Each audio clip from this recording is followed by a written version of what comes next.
Ғалымдар жүректі бір губкаға теңейді. Губкаға сүтті құйып сықсаң, сүт шығады дейді. Қанды құйып сықсаң, қан шығады дейді.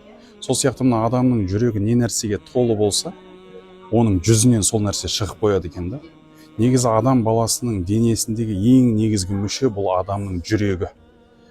Пайғамбар алейхиссалату вассалам бір хадисінде айтады: инна фил жасади мудғатан, адамның денесінде бір ет бар дейді. Иза салахат салахал жасаду куллу, егер де ол түзеліп кетсе, бүкіл дене түзеліп кетеді дейді. Ва иза фасадат фасадал жасаду куллу, егер де ол бұзылып кететін болса, бүкіл дене бұзылып кетеді. Ала вахиял қалб, біліп қойыңдар, ол жүрек деген екен да. Мына жүрек түзелсін, жүрек түзелсе барлық дене түзеледі.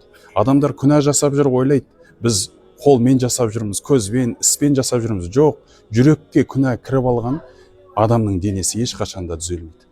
Жүрекке иман кіріп алған адамның дене мүшесі ешқашан бұзықтық жасамайды. Сол үшін адам баласы жүрегіне мән беру керек. Мына біздің дана ата-бабаларымыз айтқан, тіл мұсылман не керек? Діл мұсылман болмаса дейді. Мына діл деген жүрек қой негізі. Сол жүрегімізді түзетуге тырысуымыз керек қазір заманда.